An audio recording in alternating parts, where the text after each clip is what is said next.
여러분 안녕하세요. 김명희 문학TV, 저는 시와 소설을 쓰는 김명희입니다. 오늘은 2024년 신춘문예 시 당선작 분석 및 해설 시간입니다.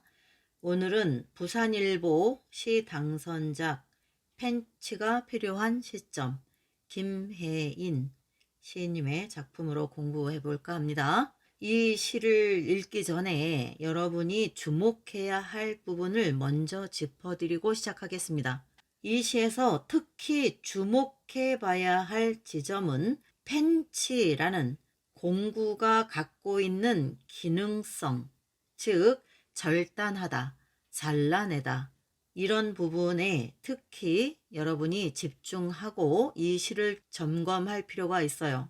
이 시에서 역시 제가 과거에 또는 평소에 자주 강조하는 시에서 주제를 모아가는 것은 무엇인가 라고 설명을 많이 드렸는데, 이번 작품에서도 한 번 더 여러분이 그 지점에서 복습하는 시간이 되길 바랍니다. 예를 들어서 이 시에 쓰인 주요 소재, 대상, 펜치는 자르고 절단할 때 쓰는 공구 중에 하나입니다. 그런데 이 공구를 공장이나 건설 현장에서 쓰이는 그런 고체화된 그런 관점에 매이지 않고, 이 시인은 현실로 우리가 살아가는 일상으로 끌고 나와서 그 펜치가 어떤 작용을 하길 바라는지에 대해서 초점을 맞췄습니다. 그것은 즉, 이 시 한 편이 펜치가 갖는 기능적 핵심에 다 복무하고 있다. 주제를 모아가는 데에 온 힘을 다 하고 있다는 거죠. 그래서 이 시는 처음부터 끝까지 읽어감에 있어서 굉장히 쉽게 이해가 되고 굉장히 깔끔한 시에 속합니다. 잘 쓴 시죠. 여러분이 그 어떤 하나의 사물을 시에 가져와 사용할 때 그것이 그 시의 핵심적인 대상이라면 반드시 그가 갖는, 그 특성이 갖는 한 채널을 끝까지 밀고 갔을 때 시는 성공률이 높습니다. 시작하다가 다른 얘기하다가 딴 데로 가서 헤매다가 마지막 가서는 엉뚱한 데서 끝을 맺는다. 그런 시들이 너무나 많죠. 그런 시들은 집중도 못했고, 본인이 그 시를 쓰기 전에 내가 어떤 도구로 무엇을 이 시에 담아야 되겠다는 그 전략이나 계획조차 수립되지 않은 채로 시를 쓸 때 그런 대참사가 벌어집니다. 이번 시를 통해서 여러분은 내가 어떤 사물을 택했을 때 어떻게 시의 행을 만들어 가야 하는지 집중해서 따라와 보시기를 바라겠습니다. 부산일보 시 당선작 펜치가 필요한 시점, 김혜인. 짜장면과 짬뽕 앞에서 고민하는 나를 절단해줘요. 불가마에 단련된 최초의 연장이 되느냐, 컨베이어 벨트를 타고 나오는 레디메이드 툴이 되느냐. 이것도 중요하지만 선택 후의 방향은 어디인지 알 수 없어요. 차라리 한 끼 굶을 일을, 어느 시궁창에 빠질지 모를 일입니다. 오른쪽 손과 왼쪽 손이 친척이라고 생각하나요? 나를 꾹 눌러서 이쪽 저쪽으로 갈라줘요. 이쪽으로 가면 강의 상류 끝에 서 있는 물풀의 나무를 만나고 싶죠. 저쪽으로 가면 바다의 시작. 흰 치마를 펼쳐서라도 항해하는 게 로망인걸요. 밸런스 게임은 사양할게요. 이쪽으로 가면 파란 대문이 열려있고, 저쪽으로 가면 녹슨 대문이 부서져 있다거나, 이쪽으로 가면 왕이 되고 저쪽으로 가면 거지가 된다는 동화 같은 거 믿으라고요? 차라리 사지선다형으로 바꿔주세요. 검은 셔츠와 흰 셔츠 중 뭐가 필요하냐고요? 지금은 펜치가 필요한 시점이에요. 자, 어떤가요, 여러분? 이 시를 들어가기에 앞서서 먼저 비교나 대조에 대해서 잠깐 우리가 한번 알고 갈게요. 비교란 둘 이상의 사물을 놓고 서로 견주어 서로 간의 차이점, 유사점을 파고드는 것을 말하고, 대조는 역시 둘 이상의 사물을 놓고 서로 견주어 같거나 다름을 검토하는 것을 말하죠. 자, 그렇다면 이 시를 통해 시인은 무엇을 말하고 싶었던 걸까요? 한번 볼게요. 팬츠가 필요한 시점. 김혜인. 짜장면과 짬뽕 앞에서 고민하는 나를 절단해줘요. 절단은 잘라내는 거죠. 연결되어 있는 것 또는 갈팡질팡하는 상태를 뚝 잘라버리는 거예요. 불가마에 단련된 최초의 연장이 되느냐, 컨베이어 벨트를 타고 나오는 레디메이드 툴이 되느냐. 여기서 레디메이드 툴이란 뭘까요? 레디메이드는 기성품이 갖는 모던 아트적인 해석을 의미하는데, 여러분이 아마 이 이야기를 하면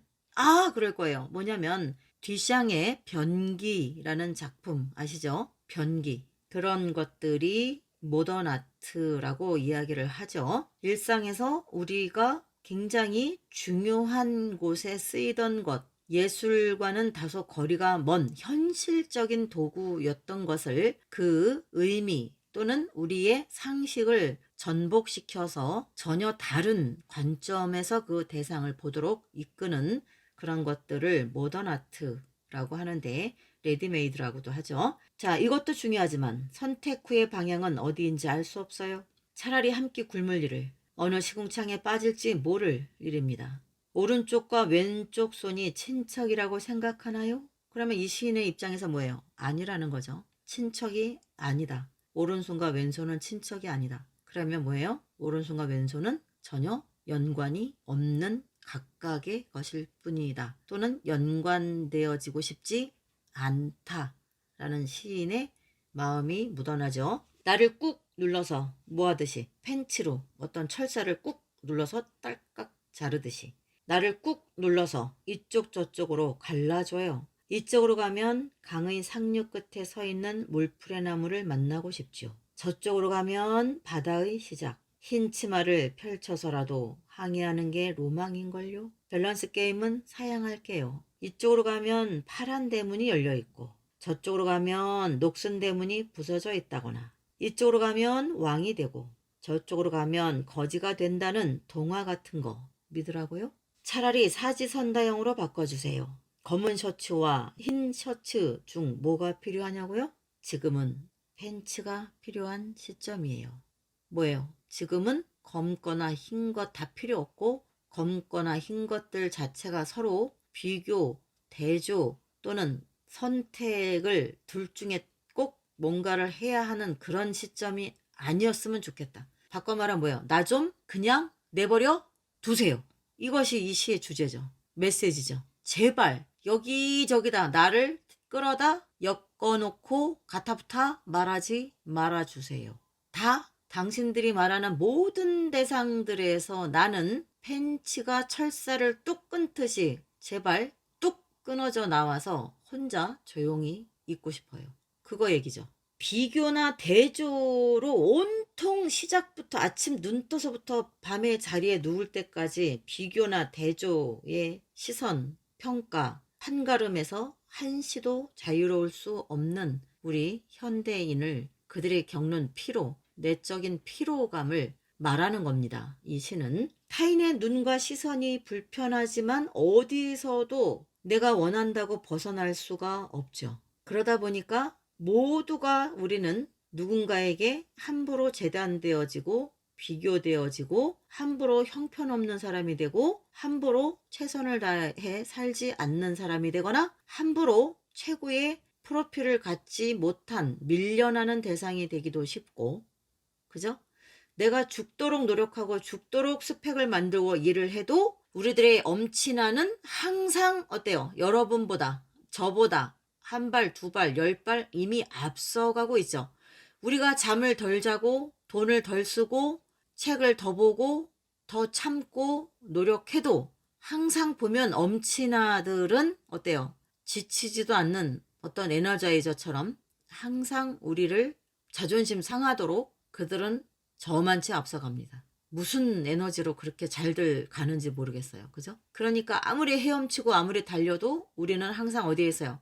그들과 비교되어서 맨 저 뒤쪽으로 밀쳐지는 존재가 희미한, 어디에도 별로 쓸모가 없는 무능력만 갖고 있는 대상처럼 낙인되어지는 이 시대. 그 속에서 아무리 노력해도 얻어지지 않는 그런 피로감, 그것을 이 시는 이야기하고 있습니다. 가장과 가장, 어느 집 누구 뭐 207호 애 아빠는 연봉이 얼마인데 당신은 도대체 그 회사 들어간 지가 언젠데 이래갖고 도대체 애들 대학은 어떻게 가르치겠냐고 늘 비교당하는 가장들, 또는 아내, 1122호 애기 엄마는 지금도 그 나이 먹어서 쌩쌩하고 볼만한데 당신 몸매는 도대체가 너무 자유로워도 너무 선을 넘었다.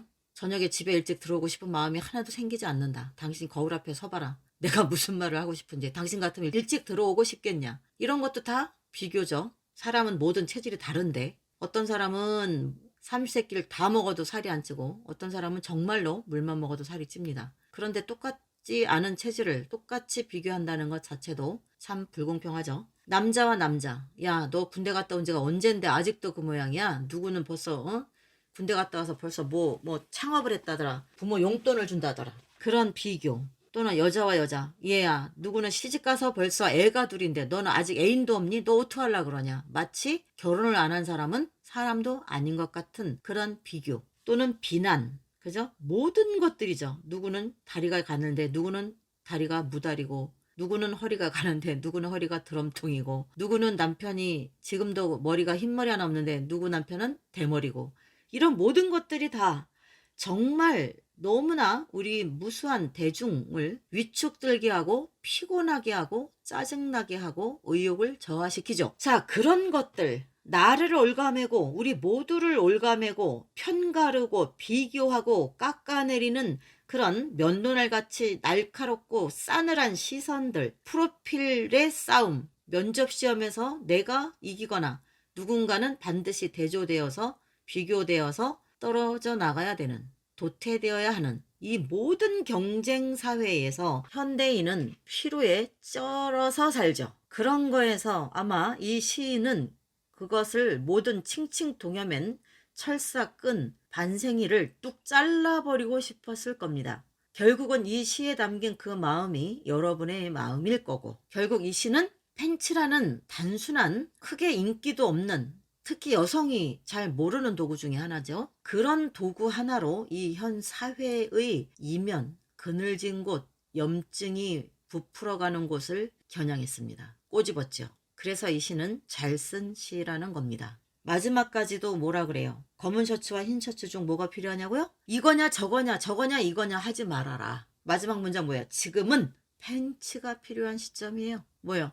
나를 좀 그냥 놔둬요. 뚝 끊어버려요. 나 좀 끌고 다니지 말아요. 내 의사와 다르게 날 여기저기 갔다가 비교하고 잣대를 들이대고, 나는 충분히 열심히 살았는데 당신들이 뭔데, 누구보다 못하느니, 누구 따라가려면 멀었다느니 비교를 하고 마이너스의 판단을 가하는 건가? 그런 거에 대한, 이것은 곧 우리 모두의 하나의 항변일 수도 있겠죠. 그것을 대신 해주고 있는 것이 이 팬츠가 필요한 시점입니다. 그러다 보니까 어떻게 됐어요? 요즘에는 명절도 사라져 가죠. 왜요? 아들, 딸들이 객지에 나가서 직장 생활하고 나이를 먹고 열심히 스펙 쌓으면서 편의점 김밥 먹어 되면서 뛰어다녔건만, 명절이라고 내 둥지로 돌아가 보면 거기서 역시 또 뭐가 벌어지죠? 야, 넌 자식아 언제까지 그 회사에 있을 거냐? 미래도 없는데 너 그런 회사가 다녀갖고 너 장관 가겠냐? 야, 동네 그 초입에 느티나무 집에 누구는 지금 벌써 직급을 몇 번 승진했다는데 넌 뭐하는 놈이냐? 이러질 않나. 노처녀가 된 딸에게, 노처녀라는 말도 이미 사라졌지만, 시집 안 간 딸에게 도대체 너는 나이만 먹고 언제 시집 가려고 하느냐? 저 우물가의 아무개집 딸은 벌써 애가 둘인데 넌 뭔 인간이 되려고 그러냐? 이런 말을 하는 어른들 너무나 심각하죠.